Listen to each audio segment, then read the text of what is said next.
Welcome to bird media. నేను మీ పవన్ కృష్ణమూర్తి. ఇది కొంచెం లెంగ్తీ వీడియో అండి, బికాజ్ డేటా సెంటర్లు అనేటువంటి దాని మీద, ఎందుకంటే విశాఖపట్నానికి artificial intelligence hub, AI data centres hub అనేది ఒక ఎకోసిస్టమ్ అనేది ప్రిపేర్ అవుతుంది. అందులో మైక్రోసాఫ్ట్ పెడుతోంది, గూగుల్ పెడుతోంది, ఇతరత్ర వచ్చేటువంటి కంపెనీలు ఇవన్నీ కూడా వస్తున్నాయి.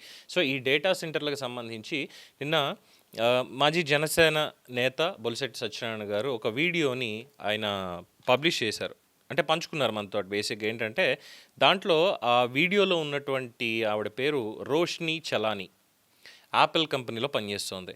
సో ఈ వీడియోకి తెలుగు అనువాదం ఇదంతా కూడా ఉంది. ఒకసారి తను ఏం మాట్లాడిందనే చూడండి, బేసిక్గా చూసే వాళ్ళకి అర్థమవుతుంది. సో తర్వాత మీతో మాట్లాడుకోవచ్చు. India is going to be the biggest dumping ground of the whole world, all because of AI, and it is going to be really, really bad. Every country is going to be polluting India for the next 3 to 5 years, and here's the full story. So it actually starts from this data where a lot of data centers in the US were cancelled. In fact, that number quadrupled to 25 in 2025, or perhaps just delayed. And almost half of the data centers that have been planned in the US in 2026 are going to be cancelled because the Western government really cares about its citizens. The Tuscan City Council halted the $250 million data center project by a tech giant like Amazon because the people protested about the depletion of fresh drinking water. Similar thing happened with Meta's $1 billion Michigan project. Ireland also restricted new data centers near Dublin just so that they can protect the life of the citizens. So on one hand, all the countries are saying no to data centers, but the AI wave is still happening. And guess who is saying yes to all these data centers? You guessed it right. India. What is alarming is yet to come. Microsoft alone is investing almost $17.5 billion for the data centers in India, which is its highest investment in Asia. And Google is also not behind. It's going to set up its biggest data center in India in Vizag, outside of the US, which is going to be equal to 450 international football grounds. And do you know how much time it took to get this deal signed with India? Less than 10 days.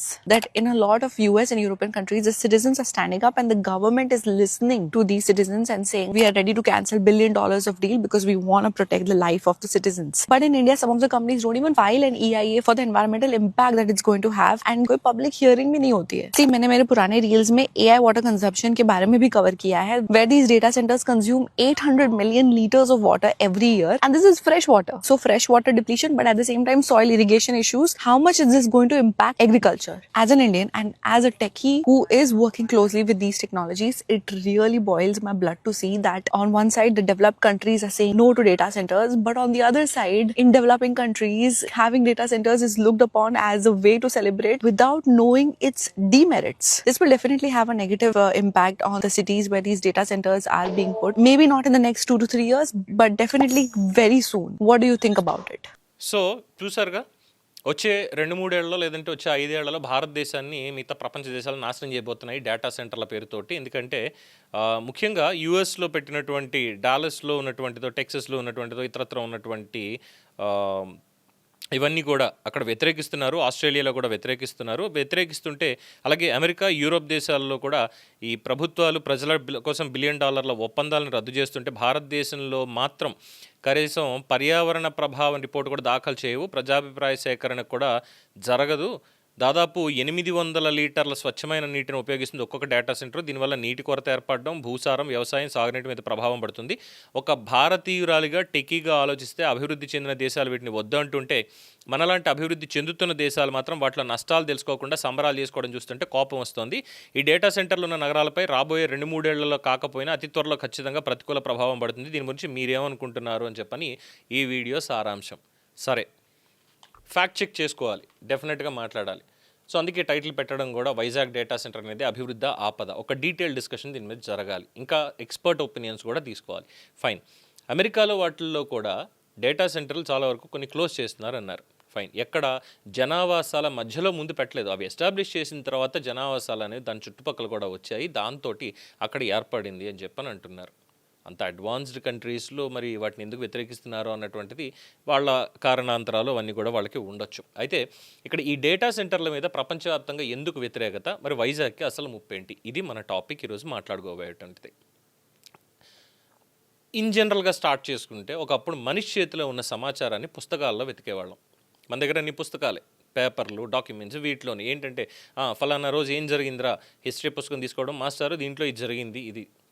కానీ అప్పుడు ఏం జరిగింది, మనం ఏం చూసినా, ఏం మాట్లాడినా, ఏం కొన్నా ఆ సమాచారం మొత్తం ఎక్కడో ఒక చోట నిల్వ అవుతోంది. మన ఫోటోలు, వీడియోలు, బ్యాంకింగ్ వివరాలు, social media data, artificial intelligence కావాల్సినటువంటి డేటా మొత్తం స్టాటిస్టిక్స్ అన్నీ కూడా ఇవన్నీ స్టోర్ అవ్వాలి అంటే భారీ కంప్యూటర్స్ ఉండాలి. అవే డేటా సెంటర్లు ప్రిసైజ్గా చెప్పుకోవడానికి. ఫైన్. ఇప్పుడు ప్రపంచం మొత్తం ఆర్టిఫిషియల్ ఇంటెలిజెన్స్ వైపు పరుగులు తీస్తోంది. చాట్ జీపీటీ నుంచి అటానమస్ వెహికల్స్ వరకు ప్రతి ఆర్టిఫిషియల్ ఇంటెలిజెన్స్ సేవ వెనకాల భారీ కంప్యూటింగ్ పవర్ అనేది అవసరం. అందుకే ప్రపంచవ్యాప్తంగా డేటా సెంటర్ల నిర్మాణం అనేది చాలా వేగంగా పెరుగుతోంది. ఇది కూడా ఓకే. కానీ ఇక్కడ ఇందాక మనం వీడియోలో చూపించినటువంటిదే ఇక్కడ వస్తున్నటువంటి ప్రపంచవ్యాప్తంగా ప్రశ్న. ఈ డేటా సెంటర్ల కోసం ఎంత నీరు కావాలి, ఎంత విద్యుత్ కావాలి, ఎంత భూమి కావాలి, దాని భారం ఎవరు మొయ్యాలి? ఇవి బేసిక్గా మనం చెప్పాల్సినటువంటి ప్రశ్నలకి సమాధానాలు కూడా. ఈ ప్రశ్నలకి దీంట్లో అమెరికా నుంచి యూరోప్ వరకు, ఆస్ట్రేలియా నుంచి ఇండియా వరకు కొన్ని ప్రాంతాల్లో స్థానిక ప్రజలు డేటా సెంటర్లకు వ్యతిరేకంగా ఆందోళనలు చేస్తున్నారు. ఇదేమన్నా మన కంటికి కనిపించకుండా ఉందా, దాచేస్తుందా మీడియా అంటే లేదు, ఎక్కడా కూడా అన్నీ పబ్లిక్లోనే ఉన్నాయి. అయితే ఇక్కడ మన కథ మొదలవుతుంది. ఎందుకంటే సోషల్ మీడియాలో ఈ నెరేషన్ అంతా కూడా బాగా ప్రచారం అవుతుంది. డేటా సెంటర్లు వస్తే భూగర్భ జలాలన్నీ అయిపోతాయి, 100 కోట్ల లీటర్ల నీళ్ళు అవి తాగేస్తాయి, వచ్చే 5 ఏళ్లలో డేటా సెంటర్లు దేశాన్ని నాశనం చేసేస్తాయి, వైజాగ్లో డేటా సెంటర్ వస్తే ప్రజలకు నీళ్లు ఉండవు. మరి వీటిలో నిజం ఎంత ఉంది? డేటా సెంటర్లు అనేవి నిజంగా అంత ప్రమాదకరమా? లేక అభివృద్ధిని వ్యతిరేకించే ప్రచారంలో భాగంగానే కొన్ని విషయాల్ని చాలా అతిగా చూపిస్తున్నారా? ముందుగా ఒక విషయం చాలా స్పష్టంగా చెప్పాలి. డేటా సెంటర్ల వల్ల పర్యావరణ ప్రభావం ఉండదు అని చెప్పడం అనేది 100% తప్పు. చెప్పడానికి లేదు అలాగా. At the same time data centre వస్తే నగరం మొత్తం నాశనం అయిపోతుంది అని చెప్పడం కూడా తప్పే. ఇక్కడ సమస్య డేటా సెంటర్ కాదు, దాన్ని ఎక్కడ పెడుతున్నాం, ఎలా నడుపుతున్నాం, ఎంత నీరు తీసుకుంటున్నాం, ఆ నీరు ఎక్కడి నుంచి వస్తుంది, ఎంత విద్యుత్ వాడుతున్నాం, విద్యుత్ ఎక్కడి నుంచి వస్తుంది, ఇవి అసలు ప్రశ్నలు. ప్రపంచవ్యాప్తంగా డేటా సెంటర్ల మీద వ్యతిరేకతకి ప్రధాన కారణం నీరు, విద్యుత్, భూమి, పర్యావరణం మీద పడేటువంటి ఒత్తిడి. ఇన్ జనరల్గా ఒక డేటా సెంటర్లో వేలాది సర్వర్లు నిరంతరం పనిచేస్తుంటాయి. ఈ సర్వర్లు భారీగా వేడిని ఉత్పత్తి చేస్తాయి. వాటిని చల్లగా ఉంచడానికి కూలింగ్ సిస్టమ్స్ అవసరం. సరే, ఇక్కడ మనం చాలా కామన్ లాంగ్వేజ్లో చెప్పుకుందామా? మనందరూ కూడా మంచు విష్ణు ఢీ సినిమా చూసాం కదా. దాంట్లో శ్రీహరి దగ్గర పనిచేసేటువంటి క్రమంలో మనుషులందరూ పనిచేస్తుంటే, గురుగారు ఇక్కడ 10 మంది మనుషులు 10 గంటల్లో చేసేటువంటి పని ఒక్క మనిషి 1 గంటలో ఒక సిస్టమ్తో చేయొచ్చు అంటాడు, తెప్పించి అంటాడు, కంప్యూటర్ పెడతాడు. మరి అది చల్లగా ఉండాలి, ఏసీ కావాలి అంటాడు. అవునారా? మనకు ఆక్సిజన్ అలాగే వాటికి కూడా ఏసీ అలాగండి అంటాడు. అలాగా ఇక్కడ ఇన్ని సర్వర్లు 24/7 వర్క్ చేస్తూ మనం ఈ మొబైల్ ఫోన్ ఇలా తీసుకొని అప్లికేషన్స్ యూజ్ చేస్తూ, గూగుల్ అయితే గూగుల్, మ్యాక్ అయితే మ్యాక్, వాట్ ఎవర్, అందులో ఎంటర్టైన్మెంట్ కావచ్చు, ఇన్ఫర్టైన్మెంట్ కావచ్చు, ఏదైనా సరే అప్లికేషన్స్ యూస్ చేస్తూ ఉంటాం మనం. దీనికి మరి ఇన్ఫర్మేషన్ ఎక్కడి నుంచి? మనకి ఇంటర్నెట్ ఉంది కాబట్టి ఇంటర్నెట్ ఎక్కడికి వెళ్తుంది? మళ్ళీ సర్వర్ల దగ్గర నుంచి సిగ్నల్ తీసుకొని అందులో స్టోరేజ్ ఉంది కాబట్టి దాని నుంచి మనకి ఇన్ఫర్మేషన్ ఇవన్నీ ఇవ్వాలి. ఇలా నేను ఒక్కడిని చేశాను అనుకోండి, నాకేం ఇబ్బంది ఉండదు. ఇలాగ రోజుకి 800 కోట్ల మంది చేస్తూ ఉంటే, 24/7 అవి నడుస్తూ ఉంటే వాటి మీద పడేటువంటి ఒత్తిడి ఎంత?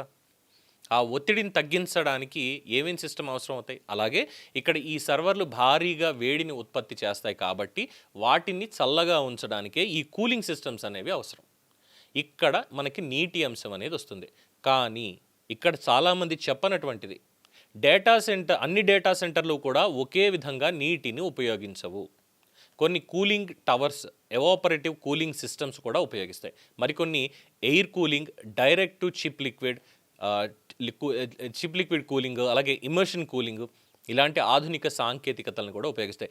మీకు గుర్తుండే ఉంటుంది, ఒక నెల రోజుల క్రితం కరెంటే అవసరం లేకుండా రిఫ్రిజరేషన్ అంటే కూలింగ్ సిస్టమ్స్ ఎలా తయారు చేయొచ్చు అనేది సౌదీ అరేబియా వాళ్ళు, అలాగే దుబాయ్ వాళ్ళు కూడా దానికి సంబంధించి ఒక సాంకేతికతని టెస్ట్ చేస్తున్నారు అని గుర్తుంది కదా. ఒకసారి ఆ పాత వీడియో కూడా చూడండి. Then coming back to point. So ఇక్కడ డేటా సెంటర్ అంటే తప్పనిసరిగా ఇక్కడ మంచి నీళ్ళే వాడాలి, ప్యూరిఫైడ్ వాటర్ మాత్రమే వాడాలి అనేది సరైనటువంటి మాట కాదు. అలాగే ఒక డేటా సెంటర్ ఎంత నీరు ఉపయోగిస్తుందో చెప్పాలంటే దాని కెపాసిటీ ఒకటి మాత్రమే చూస్తే సరిపోదు. దాని కూలింగ్ టెక్నాలజీ ఏంటి, నీటి సోర్స్ ఏంటి, రోజుకి ఎంత నీరు, సంవత్సరానికి ఎంత, ఆ నీటిలో ఎంత రీసైకిల్ చేస్తున్నారు, గ్రౌండ్ వాటర్ ఎంత, ఫ్రెష్ వాటర్ ఎంత, అలాగే ట్రీటెడ్ వేస్ట్ వాటర్ ఎంత, ఇవన్నీ కూడా చూడాలి. అందుకే సోషల్ మీడియాలో మనకు ఒక నెంబర్ కనిపించింది కాబట్టి దాన్ని తీసుకుని ఇదే వైజాగ్ డేటా సెంటర్ తాగేసే నీరు అని చెప్పడం అంటే it's not direct fact check, సహేతుకం కాదు, క్షమించాలి. ఇక గ్రౌండ్ వాటర్ కంటామినేషన్ అంటే భూగర్భ జల వనరుల కలుషితం. దీనికి సంబంధించి వస్తే ఇక్కడ కూడా రెండు వేరు వేరు విషయాల్ని కలిపేసి మరీ చెప్తున్నారు. వాటర్ కన్జంప్షన్ ఒకటి, వాటర్ కంటామినేషన్ ఇంకొకటి. రెండు డిఫరెంట్. డేటా సెంటర్ నీటిని ఉపయోగిస్తే గ్రౌండ్ వాటర్ తప్పనిసరిగా కలుషితం అయిపోతుందని చెప్పడానికి సోర్సెస్ లేవు. అయితే ఆ నీటిని తప్పుగా నిర్వహిస్తే waste water discharge, chemicals, fuel storage, construction run of ఇలాంటి వాటి వల్ల ఎన్వైరన్మెంటల్ కంటామినేషన్కి అవకాశం ఉంటుంది. అంటే దాని నిర్వహణ అనేటువంటిది సరిగ్గా ఉండాలి. అంటే ఇక్కడ కంటామినేషన్ అనేది డేటా సెంటర్ అనే పేరుతో ఆటోమేటిక్గా జరిగేది కానే కాదు. This is fact. కానీ గ్రౌండ్ వాటర్ని భారీగా పంప్ చేస్తే ఇంకొక సమస్య, వాటర్ టేబుల్ అనేది తగ్గిపోతుంది. ముఖ్యంగా నీటి కొరత ఉన్న ప్రాంతాల్లో తీవ్రమైనటువంటి సమస్య కావచ్చు. అంటే ఇష్టం వచ్చినట్టు బోర్లు వేసేసి అక్కడి నుంచి మేము తవ్వేసి తీసేస్తాం, మొత్తం అంతా కూడా వాడేస్తాం అంటేనే ఈ సమస్య ఇక్కడ ఉత్పన్నం అవుతుంది. ఆఫ్టర్ దట్ ఇక్కడ మనం వైజాగ్కి రావాలి. వైజాగ్ అనేది ఒక కోస్టల్ సిటీ. ఒకవైపు సముద్రం ఉంది, మరోవైపు పరిశ్రమలు ఉన్నాయి. ఇప్పటికే నగరానికి నీటి అవసరాలు ఉన్నాయి. పూర్తిగా మా కడుపు నిండిపోయింది, మరో 100 తరాల దాకా కడుపు నిండిపోయింది, మాకు వాటర్ మిగతాది మీరు విచ్చలవిడిగా వాడుకోండి, ఇబ్బంది లేదు అనేటువంటిది లేదు. నీటికి కట్టకట్ట కూడా ఉంది వైజాగ్కి. అందుకే పోలవరాన్ని నిర్మించుకునేది. రైట్? సో ఇలాంటి ప్రాంతంలో భారీ డేటా సెంటర్ వస్తే సహజంగానే ప్రజలకు వచ్చేటువంటి ప్రశ్న, దీనికి నీళ్ళు ఎక్కడి నుంచి ఇస్తారు, మేము తాగే నీళ్ళని ఇవ్వాలా అని. This is a legitimate question. ఖచ్చితంగా దీనికి సమాధానం కూడా స్పష్టంగా ఉండాలి. ఇక్కడ ఈ డేటా సెంటర్స్ మేము గ్రౌండ్ వాటర్ వాడము అని చెప్పాలి. అయితే మరి ఏ నీళ్ళు వాడతారు? ట్రీటెడ్ వేస్ట్ వాటర్నా, రీసైకిల్డ్ వాటర్నా, అలాగే డిసాలినేటెడ్ వాటర్, సీ వాటర్, దాన్ని మొత్తం అంటే ఉప్పు నీటిని కాస్త ఇది చేసి, నేను లాస్ట్ టైం కూడా దీని గురించే చెప్పాను. మున్సిపల్ సప్లైనా, ఇది ప్రజలకి చెప్పాలి. ఇది ఇంకా టైం పడుతుంది తెలియడానికి. ఇక్కడ ఇంకొక ఇంట్రెస్టింగ్ పాసిబిలిటీ కూడా వస్తుంది. ఏంటంటే ఇది యాక్చువల్లీ చాట్ జీపీటీకి ఇచ్చినప్పుడు, లేదంటే జెమినీకి ఇచ్చినప్పుడు, వేరే ఆర్టిఫిషియల్ ఇంటెలిజెన్స్ బ్లాగ్స్లో వాటిల్లో నేను సర్చ్ చేసి, సముద్రం ఉంది కదా అక్కడ, భారీ జలవనరు ఉంది కదా, ఇన్ఫ్యాక్ట్ ఇంకా కావాలంటే కూలింగ్ సిస్టమ్ కూడా ఆ వాటర్ యూస్ చేసుకోవడానికి ఇబ్బంది ఉండదు కదా, ఆ సముద్రపు నీటిని దీనికి ఉపయోగించలేమా అన్నటువంటి ప్రశ్న అడిగితే టెక్నికల్గా ప్రతి ఒక్క ప్లాట్ఫామ్లోనూ వచ్చినటువంటి సమాధానం చూస్తే ఇది చేయొచ్చు. అయితే ఇక్కడ కూడా కాస్త ఇబ్బందులు ఉన్నాయి. ఎలా అంటే సముద్రపు నీటిని, ఉప్పు నీటిని ఈ సర్వర్ల దగ్గరికి పంపించడం అనేది నేరుగా జరగదు. సముద్రపు నీటిని హీట్ ఎక్స్చేంజర్ ద్వారా ఉపయోగించి మరో క్లీన్ కూలింగ్ లూప్ ద్వారా డేటా సెంటర్లో ఎక్విప్మెంట్ని చల్లబరిచే విధానం సాధ్యం అవుతుంది. There is a positive possibility అది కూడా. అయితే ఇక్కడ సీ వాటర్ నుంచి హీట్ ఎక్స్చేంజర్ నుంచి కూలింగ్ లూప్, అక్కడి నుంచి డేటా సెంటర్కి ఇలా చేయాలి. దీనికే కదా అక్కడ అన్ని ఫెసిలిటీస్ వాళ్ళు, అదాని వాళ్ళు కావచ్చు, మిగతా వాళ్ళు చేస్తోంది. ఇది వైజాగ్ లాంటి కోస్టల్ సిటీస్కి చాలా ఇంట్రెస్టింగ్ ఆప్షన్. ఎందుకు అనంటే పోర్టబుల్ వాటర్ మీద ఒత్తిడి తగ్గించవచ్చు, గ్రౌండ్ వాటర్ డిపెండెన్స్ అనేది తగ్గించవచ్చు. కానీ ఇక్కడ కూడా కథ ముగిసిపోదు. దీనికి కూడా కాస్త ఇబ్బందులు ఉన్నాయి. సముద్ర నీటికి ఉప్పు ఉంటుంది కాబట్టి సాల్ట్ వాటర్ కరిజన్కి కారం అవుతుంది, అంటే తుప్పు పట్టడానికి దానికి. అందుకని చెప్పి మెటీరియల్స్ హీట్ ఎక్స్చేంజర్స్, ప్రత్యేకమైన మెటీరియల్స్ హీట్ ఎక్స్చేంజర్స్, అలాగే ఫిల్టరేషన్ సిస్టమ్స్ అవసరం. దీన్ని వాళ్ళకి సజెస్ట్ చేసి ఈ గూగుల్ డేటా సెంటర్లో, ఈ మైక్రోసాఫ్ట్ డేటా సెంటర్లో, ఏఐ హబ్లో మొత్తం ఇగో ఇలాంటి మెటీరియల్స్ వాడండి, కాస్ట్ ఎంత అది వాళ్ళు చూసుకోండి. పెట్టేటువంటి పెట్టుబడిని బట్టి ఎస్ ఇక్కడ ప్రజలకు మనం క్వాలిటీ వర్క్ అందిద్దాం అనుకుంటున్నాం, at the same time quality environment ఉండాలి అంటే క్వాలిటీ మెటీరియల్స్నే వాడాలని చెప్పడం అనేది మన బాధ్యత మాత్రమే కాదు, వాళ్ళని ఎప్పటికప్పుడు కంప్లీట్ ఎగ్జామిన్ చేసుకోవాలి కూడా. అంతేకాకుండా ఇక్కడ సముద్రపు నీటిని తీసుకుని వేడి చేసి మళ్ళీ దాన్ని సముద్రంలోకే తిరిగి పంపితే మరైన్ ఎకోసిస్టమ్ మీద ప్రభావం పడకుండా కూడా జాగ్రత్తలు తీసుకోవాలి. దీనికి చిన్న ఎగ్జాంపుల్, సముద్రం మీద షిప్స్ తిరుగుతూ ఉంటాయి. ఒక షిప్ మీద దాదాపుగా 150 మంది దాకా ఆన్ యావరేజ్ ఉంటారు అనుకుందాం. అది సైంటిఫిక్ రీసెర్చ్కి సంబంధించింది అయినా ఇంకోటైనా. ఎందుకంటే నేను లాస్ట్ టైం నేను వెళ్ళినప్పుడు మా క్రూ మొత్తం అందరూ కలిపి దాదాపు 125 మంది 140 మంది ఉన్నారు క్రూ. అందరికీ తగిన క్యాబిన్స్, ఎవరికి వాళ్ళ బాత్రూమ్స్, అలాగే ఫుడ్ వేస్ట్, వీటన్నిటికి సంబంధించి అంటే human wastage and food wastage what ever అన్నీ కూడా షిప్లోనే ఒక సెప్టిక్ ట్యాంక్ లాగా మనకు ఉన్నది అవుతుంది. దాన్ని మరి క్లియర్ చేసుకోవాలి కదా, ఎక్కడ చేయాలి? తీసుకెళ్ళి సముద్రంలోనే చేయాలి. దానికి కూడా సముద్రం మీద తిరిగే షిప్పులు ఎక్కడెక్కడ దాన్ని అన్లోడ్ చేయాలి అనేటువంటి దానికి రూల్స్ అండ్ రెగ్యులేషన్స్ ఉన్నాయి. కోస్టల్కి దగ్గరలో ఎక్కడ చేయడానికి లేదు, కనీసంలో దూరంగా ఎంత దూరం వెళ్తారో అక్కడ మాత్రమే చేయాలి, ప్లాస్టిక్ అందులో వాడడానికి వీల్లేదు, ప్లాస్టిక్ అంతా బయటికే రావాలి, ఇవన్నీ కూడా రూల్స్ అండ్ రెగ్యులేషన్స్ ఉంటాయి. అలాగే ఇక్కడ ఈ వాటర్ యూసేజ్కి సంబంధించి దీన్ని హీట్ చేసి లోపలికి పంపించుకొని వాడిన తర్వాత మళ్ళీ దాన్ని బయటికి పంపించాలి అన్నప్పుడు అదే హాట్ వాటర్ని ఈజీగా అలా బయటికి పంపించేస్తే ఎందుకంటే కూల్ అయిన వాటర్ని తీసుకెళ్ళి బాగా హీట్ ఉన్నటువంటి సర్వర్ రూమ్స్ వాటిలోంచి వెళ్ళేటప్పుడు ఆ వాటర్ కూలింగ్ని అవి తీసుకుని హీట్ని రిలీజ్ చేస్తాయి. ఈ వేడి నీళ్ళు అంతా బయటకు వచ్చేస్తాయి. ఒకేసారి వచ్చేసి మొత్తం వేడి నీళ్ళని అలా పంపిస్తున్నారు అనుకోండి, 24/7 సైకిల్ నడుస్తుంది అనుకోండి, చుట్టుపక్కల సముద్రం దగ్గర కోస్టల్ మీద ప్రభావం పడుతుంది. కాబట్టి అక్కడ జాగ్రత్తలు అనేవి తీసుకోవాలి. ఇంకొక ఆప్షన్ డీసాలినేషన్, అంటే సముద్రపు నీటిని డీసాలినేషన్ ప్లాంట్ ద్వారా ఫ్రెష్ వాటర్ కింద మార్చి ఉపయోగించుకోవడం. Israel technology. ఇది కూడా సాధ్యమే. కానీ ఈ డిసాలినేషన్కి ఎనర్జీ అనేది అవసరం. అలాగే ఈ డిసాలినేషన్లో మిగిలే కాన్సన్ట్రేటెడ్ బ్రెయిన్ని ఎలా డిస్పోజ్ చేయాలి అనేది ఇంకొక ఎన్వైరన్మెంటల్ క్వశ్చన్. అందుకని చెప్పి సముద్రపు నీటిని ఒక్కదాన్ని వాడేస్తే సమస్య ఇంత సాల్వ్ అయిపోతుంది అని కూడా చెప్పలేం. కానీ మెజర్మెంట్స్ ప్రాపర్గా తీసుకొని ఎకోసిస్టమ్ని బిల్డ్ చేసుకోగలిగితే దీన్ని వాడుకోవడానికి హ్యాపీగా చేసుకోవచ్చు. అయితే ఇక్కడ ఒక విషయం స్పష్టం, వైజాగ్ లాంటి కోస్టల్ సిటీలో డేటా సెంటర్ కూలింగ్ కోసం కేవలం ఫ్రెష్ వాటర్ మీద ఆధారపడకుండా ఆల్టర్నేటివ్ వాటర్ సిస్టమ్స్ని పరిశీలించేటువంటి అవకాశం ఉంది. సో ఇక్కడ ప్రశ్న ఏంటి, డేటా సెంటర్ వస్తుందా లేదంటే డేటా సెంటర్ ప్రమాదమా కాదు, ఎలాంటి కూలింగ్ సిస్టమ్స్ తోటి ఇక్కడికి వస్తుంది. ఇక రెండో పెద్ద సమస్య విద్యుత్. సరే, ఆర్టిఫిషియల్ ఇంటెలిజెన్స్ డేటా సెంటర్స్కి భారీగా కంప్యూటింగ్ పవర్ అనేది అవసరం. ప్రపంచవ్యాప్తంగా డేటా సెంటర్స్ ఎలక్ట్రిసిటీ కన్జంప్షన్ అనేది వేగంగా పెరుగుతోంది. సో అందుకే డేటా సెంటర్ల విషయంలో ఇంకొక భయం, నీటితో పాటు పవర్ ఇన్ఫ్రాస్ట్రక్చర్ కూడా చాలా ముఖ్యమైనటువంటి అంశం. ఒక్క ప్రాంతంలో ఒక్కసారిగా భారీ డేటా సెంటర్ కెపాసిటీ పెరిగితే గ్రిడ్ మీద అదనపు ఒత్తిడి వస్తుంది. అందుకే renewable energy storage, transmission infrastructure, backup power systems ఇవన్నీ కూడా ముందుగానే ప్లాన్ చేసుకోవాలి.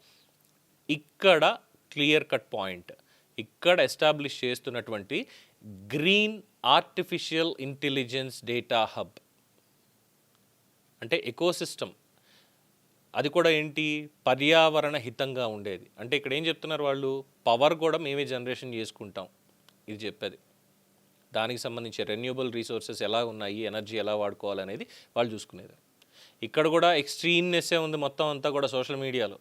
డేటా సెంటర్ మొత్తం నగరం కంటే ఎక్కువ కరెంటు వాడేసుకుంటుందంట, రేపు పొద్దున వైజాగ్ వాళ్ళకి కరెంటు ఉండదు.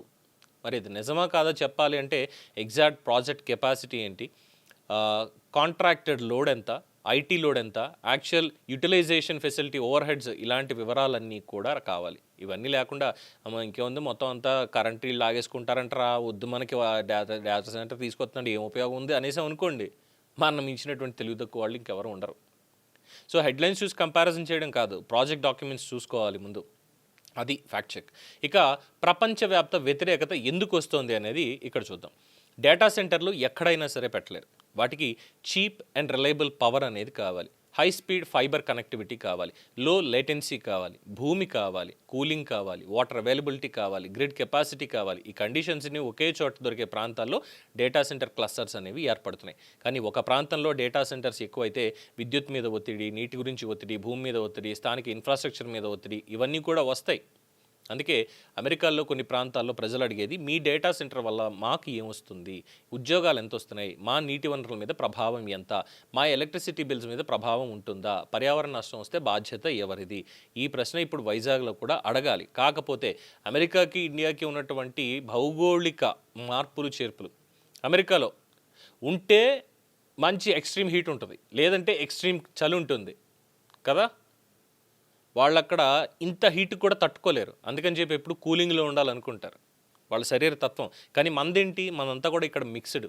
మనం ఎంత ఎండకి తట్టుకోగలమో అంత చలికి మనం తట్టుకోగలం, అంత వర్షాలకి మనం తట్టుకోగలం. అలాంటి ఎన్వైరన్మెంట్ మన భారతదేశంలో ఉంది మిక్స్డ్గా. సో అక్కడ వాతావరణాన్ని, భారతదేశంలో వాతావరణాన్ని రెండింటిని కంపేర్ చేసి అమెరికాలో పెట్టి వాళ్ళు వద్దంటున్నారు కాబట్టి ఇక్కడ కూడా పెట్టకూడదురా మనం, కుదరదు అది, అలా అనుకోకూడదు. కానీ ఇక్కడ మనం బ్యాలెన్స్డ్గా వాళ్ళని అడగాలి, ఓకే మా పవర్ ఎంత యూస్ చేసుకుంటారు, మా వాటర్ ఎంత యూస్ చేసుకుంటారు, మాకు ఎటువంటి ఇబ్బంది అన్న వస్తుందా, ఒకవేళ ఇబ్బంది వస్తే మీకు ఆల్టర్నేట్స్ ఏమున్నాయి, ఇవన్నీ కూడా మాకు తెలియచేయండి. అలాగే మాకు ఉద్యోగాలు ఎలా వస్తాయి, ఎకోసిస్టమ్ బిల్డ్ అయితే మా పిల్లలకి, మా తర్వాత భవిష్యత్తుకి ఉద్యోగాలు, ఎలాంటి ఉద్యోగాలు ఉంటాయి, ఎంతమందికి ఉంటాయి, డెవలప్మెంట్ ఎంత ఉంటుంది, ఇవే అడగాలి. డేటా సెంటర్ వల్ల వచ్చే ఇన్వెస్ట్మెంట్ని పూర్తిగా నెగిటివ్గా చూసి పర్యావరణానికి హితం కాదు, వాళ్ళందరూ వ్యతిరేకించేస్తున్నారు, అవసరం లేదు, అస్సలు అవసరం లేదు. ఇన్వెస్ట్మెంట్ పేరుతోటి ఇక్కడ ప్రజల ప్రయోజనాలను కూడా ప్రభుత్వాలు పక్కన పెట్టకూడదు, which is must and should. డెఫినెట్గా ప్రజలకి తెలియజేయాలి, తప్పుడు ప్రచారాలు చేసే వాళ్ళని ఖండించాలి, వాస్తవాలు ఏంటి అనేది కూడా క్లియర్ కట్గా చెప్పాలి. ఇక్కడ వైజాగ్కి డేటా సెంటర్ హబ్ అనేది వస్తే ఎంత డైరెక్ట్ ఎంప్లాయ్మెంట్ వస్తుంది, ఎంత ఇండైరెక్ట్ ఎంప్లాయ్మెంట్ వస్తుంది, ఎంత లోకల్ ఎంప్లాయ్మెంట్ క్రియేట్ అవుతుంది, ఎలక్ట్రిసిటీ ఎంత అవుతుంది, వాటర్ ఎంత అవుతుంది, అవి ఎక్కడి నుంచి తీసుకుంటారు, రీసైకిల్ వాటర్ ఎంత అవుతుంది, గ్రౌండ్ వాటర్ యూసేజ్ జీరోనా లేదంటే సమ్ పర్సంటేజ్ వాడుకుంటారా, లేదంటే ఇంకొక బ్యారేజ్ లాంటిది ఏమైనా నిర్మించి వాటర్ని అంటే పోలవరం లాంటి ప్రాజెక్ట్ని ఇంకొకటి ఏమైనా ఎక్కడైనా కట్టి దాని నుంచి వేస్తారా, లేదంటే సీ వాటర్ సముద్రపు నీటిని డిసాలినేషన్ ప్లాన్ ఏమైనా ఉందా, లేదు ఈ వాటర్ వేస్ట్ ట్రీట్మెంట్ అనేది ఎలా ఉంది, మెరైన్ డిశ్చార్జ్ అనేది ఎలా ఉంది, ఇవన్నీ కూడా ప్రజలకి అందుబాటులో ఒక్కొక్కటి చాలా క్లియర్గా ఎవరికి మళ్ళీ అర్థం కాకూడదు అనేటువంటి భాష ఉండకూడదు, చాలా స్పష్టమైనటువంటి భాషలో ప్రతి ఒక్కళ్ళు వాళ్ళకి తెలియజేయాల్సినటువంటి అవసరం ఉంది. This is what actual transparency in the project. ఎందుకంటే డేటా సెంటర్ అంటే కేవలం ఒక బిల్డింగ్ కాదు, ఒక భారీ డిజిటల్ ఇన్ఫ్రాస్ట్రక్చర్. మన జీవితాల్లో కనిపించని ఇంటర్నెట్ ప్రపంచానికి ఇదే వెన్నెముక. మనకి వెన్నెముక లేకపోతే మనం ఎలా చతికిలబడతామో, అలాగే ఇంటర్నెట్ ప్రపంచానికి ఈ డేటా సెంటర్స్ అనేవి లేకపోతే రేపటి నుంచి మనం కూడా ఈ ఫోన్లన్నీ తట్టాబుట్టా వేసి చేతలో పడేసి మళ్ళీ వెనకడికి వెళ్ళి ఉభయ కుశలోపరి వైజాగ్ వాసులకు నమస్కారం, మేము హైదరాబాద్ నుంచి మాట్లాడుతున్నాము, ఎలా ఉన్నారు, అక్కడ వర్షాలు బాగానే పడుతున్నాయా, మళ్ళీ అక్కడ పంటలు బాగా పండుతున్నాయా, మాకు ఇటీవల కాలంలోనే వర్షాభావం తగ్గింది, పంటలు పండడానికి ఇప్పుడే మేము కొత్తగా నార్లు వేసాము, మీ దగ్గర ఏమైనా బంగాళదుంపలు పంపిస్తే మా హైదరాబాద్కి పంపగలరు, మా దగ్గర వరి ఎక్కువైనచో మీకు పంపిస్తాము, ఉత్తరాలు రాసుకుని వెళ్ళాలి. తప్పేం కాదు, గతంలో ఉత్తరాల్లోనే బతికాం. అంటే ఒక సైకిల్ అనేది ఉంటుందండి, సైకిల్ అనేది ఉంటుంది మనకి మళ్ళీ ఫ్రంట్ నుంచి చివరి దాకా. సో ఆ సైకిల్లో దీంట్లో కూడా ఇది ఒక భాగం కిందే చూడాలి. కానీ ఏంటంటే భవిష్యత్తును దృష్టిలో పెట్టుకొని మనకున్నటువంటి వనరులతోటి దీంట్లో ఉన్నటువంటి పాసిబిలిటీస్ ఏంటి, ఎంతవరకు ఇది సహేతుకం, ఇవన్నీ కూడా దీంట్లో డిస్కస్ చేయాలి. సో ఇక్కడ వ్యతిరేకించాలన్న ఫ్యాక్ట్స్ తోటే మనం వ్యతిరేకించాలి, అలాగే సమర్థించాలన్నా ఫ్యాక్ట్స్ తోటి సమర్థించాలి. డేటా సెంటర్ వస్తే దేశం నాశనం అయిపోతుంది అనేటువంటి మాట ఎంత అతిశయోక్తో, డేటా సెంటర్ వల్ల ఎలాంటి ఎన్వైరన్మెంటల్ ప్రాబ్లమ్స్ ఉండవు, వాతావరణ ఇబ్బందులు ఉండవు అనే మాట కూడా అంతే తప్పు. ఈ నిజం మధ్యలో ఉంది. సరైనటువంటి టెక్నాలజీ ఉంటే వాటర్ ఫుట్ ప్రింట్ని తగ్గించవచ్చు, రీసైకిల్ వాటర్ ఉపయోగించుకోవచ్చు, ట్రీటెడ్ వేస్ట్ వాటర్ని ఉపయోగించుకోవచ్చు, air cooling, direct to chip cooling వంటి టెక్నాలజీస్ని కూడా ఉపయోగించవచ్చు ఖర్చు ఎక్కువైనా కానీ. అలాగే కోస్టల్ లొకేషన్లో సీ వాటర్ బేస్డ్ కూలింగ్ని కూడా ఇంజనీరింగ్ ఫీజిబిలిటీ తోటి పరిశీలించవచ్చు, కొత్త ప్రయోగాలు చేయొచ్చు, రెన్యూబుల్ పవర్ని ఇంకా ఎక్కువ పెంచవచ్చు. అంటే టెక్నాలజీతో సమస్యను చాలా వరకు మేనేజ్ చేసే అవకాశం కూడా ఉంది. కానీ దానికి షరతులు కూడా ఉన్నాయి. ప్రభుత్వము కంపెనీ రెండు ట్రాన్స్పరెన్సీతో పనిచేయాలి, ఏది కూడా దాచిపెట్టకూడదు. ప్రతి నెల ఎంత నీరు తీసుకుంటున్నారు, ఎక్కడి నుంచి తీసుకుంటున్నారు, ఎంత రీసైకిల్ చేశారు, ఎంత ఎలక్ట్రిసిటీ వాడారు, ఎంత రెన్యూబుల్ ఎనర్జీ ఉపయోగించారు, ఎంత గ్రౌండ్ వాటర్ యూస్ చేశారు, వేస్ట్ వాటర్ ఎంత బయటకు వచ్చింది, ఇవన్నీ ప్రజలకి ప్రతి డేట్లో కూడా. అంటే ఫర్ ఎగ్జాంపుల్ చెప్పాలి అంటే మేము పొద్దున్నే తిరుమల సమాచారం అని చెప్పి ఒక వీడియోతో మా డే స్టార్ట్ చేస్తాం కదా, అలాగా ప్రతిరోజు కూడా ప్రతి మీడియా హౌస్కి ప్రభుత్వం ఏం చేయాలి అంటే ఈ డేటా సెంటర్లకు సంబంధించి ఇదిగో ఇక్కడ ఇది వైజాగ్లో ఒక డిజిటల్ బోర్డు ఆర్టీజీఎస్ని పెట్టి పెట్టాలి, ఒక సిస్టమ్ని అక్కడ నెలకొల్పాలి, ప్రజలకి ప్రతిదీ తెలియాలి. అప్పుడు ప్రజలు కూడా రే ఇన్నాళ్ళు పిచ్చోళ్ళు వీళ్ళు ఇగో ఇది చేశారా తప్పుడు ప్రచారం, చూడండి రా లెక్కలు ఎంత నీళ్లు వాడారో ఏం వాడారో, ఒరే ఈరోజు పాపం ఏమైనా తెలియదురా, ఇగో సీ వాటర్ కాదురా ఈ నీళ్లు వాడారంటరా, ఓకే ఈ నెల కదా చూద్దాం, వచ్చే నెల వాడుతున్నారు అంటే మాత్రం ఖచ్చితంగా గవర్నమెంట్కి నోటీస్ ఇద్దాం, ఏంటండి మాకు చెప్పింది ఒకటి మీరు చేసేది ఒకటి, ఇలా చేస్తే మేమైతే ఆ డేటా సెంటర్లు నడవనివ్వం, మాకు ఇంటర్నెట్ వద్దు ఏం వద్దు అనేది ప్రజలు డిసైడ్ చేస్తారు. మంచి జరుగుతుందా నెత్తి మీద పెట్టుకుని తీసుకెళ్తారు వాళ్ళే. సో డేటా సెంటర్ విషయంలో మనం అడగాల్సినటువంటి ప్రశ్నలు డేటా సెంటర్ వద్దు దానివల్ల నాశనం అయిపోతుంది అన్నటువంటిది కాదు. ఏం జరిగినా డేటా సెంటర్ రావాల్సిందే మాకు అని కూడా అనొద్దు. ఇక్కడ పెట్టుబడులు రావాలి, కానీ ఇక్కడ వైజాగ్ ప్రజల నీరు, పర్యావరణం, భవిష్యత్తు తాకట్టు పెట్టయితే కాదు. ఇది కావాల్సినది.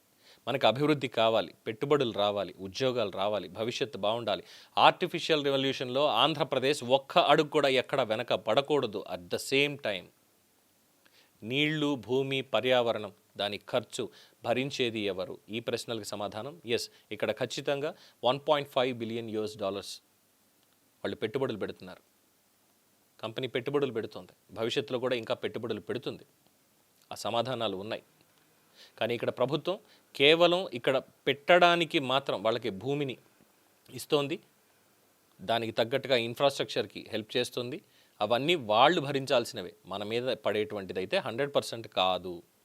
డేటా భవిష్యత్తే, ఆర్టిఫిషియల్ ఇంటెలిజెన్స్ కూడా భవిష్యత్తే, కానీ నీరు వీటన్నిటికంటే ముఖ్యమైనటువంటిది. వైజాగ్ డేటా సెంటర్ రావాలా వద్దా అన్న ప్రశ్న ఇక్కడ ఎవ్వరూ దాన్ని అభ్యంతరం పెట్టట్లా. వైజాగ్లో ఎలాంటి డేటా సెంటర్ రావాలి అనేదే ఇక్కడ అసలు ప్రశ్న. సో ఇక్కడ గూగుల్కి సంబంధించి కావచ్చు, మైక్రోసాఫ్ట్కి సంబంధించింది కావచ్చు, అలాగే అదానీ డేటా సెంటర్ది కావచ్చు, రిలయన్స్ వాళ్ళది కావచ్చు, వీళ్ళు ఎలాంటి డేటా సెంటర్ని అక్కడ ఎస్టాబ్లిష్ చేస్తున్నారు ఆ కాంప్లెక్స్ మొత్తంలో కూడా ఏరియాలో, దానికి వాటర్కి వీళ్ళు ఏం చేస్తున్నారు మెకానిజం, వీటిని ట్రాన్స్పరెన్సీగా మా ప్రజల ముందు పెట్టి తీరాల్సిందే. ఆ తర్వాత అక్కడ ఏం జరగాలనేది ప్రజలు డిసైడ్ చేస్తాం. అంతే తప్ప ప్రపంచంలో అక్కడ ఇలా అయిపోయింది కాబట్టి ఇక్కడ కూడా ఇలా అయిపోతుంది, ఇది ఎందుకో సమంజసం కాదు. పెద్దలు బొలిశెట్టి సత్యనారాయణ గారు చాలా క్లియర్గా ఇంకో మాట కూడా చెప్పన్నారు. కొందరి స్వార్థం కోసం ఇప్పటికే బల్క్ డ్రగ్ కంపెనీలని, భూగర్భ జలాలని, గాలిని, సముద్రాన్ని కలుషితం చేసుకున్నాం. ఇప్పుడు ఇంకొందరి స్వార్థం కోసం భావితరాల భవిష్యత్తును నాశనం చేయడానికి చూస్తూ ఊరుకుంటామా? ప్రజలకు పూర్తి నిజం తెలియాలి, పరిపాలనలో పారదర్శకత ఉండాలి, పర్యావరణ నియమాల మీద ప్రభుత్వాలు అధికారికంగా స్పష్టత ఇవ్వాలి, పర్యావరణాన్ని కాపాడుకుందాం, అభివృద్ధిని బాధ్యతాయుతంగా ముందుకు తీసుకెళ్దాం, భావితరాల భవిష్యత్తును రక్షించుకుందాం అని. ఇప్పటిదాకా మనం మాట్లాడుకున్నది కూడా ఆ 4 పాయింట్లే. బట్ ఇన్ డీటెయిల్డ్గా ఆస్ట్రేలియాలో ఉన్నటువంటి ఆవిడ చెప్పినటువంటి టెక్కీ చెప్పినటువంటి విధంగా కాదు. అమెరికాలో వ్యతిరేకిస్తున్నారు, యూరోప్లో వ్యతిరేకిస్తున్నారంటే వాళ్ళకు ఉన్నటువంటి నేల స్వభావం, వాళ్ళ దగ్గర ఉన్నటువంటి వాటర్ రిసోర్స్ ఏంటి, ఇవన్నీ కూడా చెక్ చేయాలి. అందరికీ కావాలి ఇంటర్నెట్, అందరికీ అసలు ఎక్కడ ఇంకేముంది, పొరపాటున ఎక్కడన్నా సర్వర్ జామ్ అయ్యి నెట్వర్క్ రావట్లేదు అంటే వెంటనే ట్విట్టర్లో కానీ ఇంకో చోట కానీ దీనిమ్మ ఈ ఈ కంపెనీ ఎందుకు తీసుకున్నాను రా అసలు కంప్లీట్గా, అసలు ఈ నెట్వర్క్ మార్చేయండి, ఇది నెట్వర్క్. సమస్య నెట్వర్క్లో కాదు, అక్కడ సర్వర్ హీట్లో, దాన్ని వాడు ఎలా రెక్టిఫై చేసుకుంటాడనే దాన్ని బట్టి మనకు ఉంటుంది తప్ప ఇంకొకటి కాదు. సో ఇది ఇందులో లాజిక్. మీ సమయాన్ని కొంచెం ఎక్కువ తినేసాను అనుకుంటే క్షమించండి, కాకపోతే ఇలాంటి విషయాలు చాలా డీటెయిల్డ్గా మాట్లాడుకోవాలి. ఇది కొనసాగింపు ఉంటుంది, ఇంకా అనేక ప్రశ్నలు దీని మీద రాబోతున్నాయి. దానికి సంబంధించి ఇంకా పూర్తి డీటెయిల్స్ టెక్నికల్గా కూడా ఇంకా మాట్లాడుకోవాలి. దీని మీద మీ అభిప్రాయాలు, మీ సూచనలు, సలహాలు, మీకు ఉన్నటువంటి అనుమానాలు ఏమైనా ఉంటే కింద కామెంట్స్లో తెలియజేయండి. చూస్తూనే ఉండండి ది బర్డ్ మీడియా. ఈ వీడియో మీకు నచ్చినట్లయితే లైక్ చేయండి, షేర్ చేయండి, సబ్స్క్రైబ్ చేయండి. మరిన్ని అప్డేట్ల కోసం మా వాట్సాప్ ఛానల్ను ఫాలో చేయండి.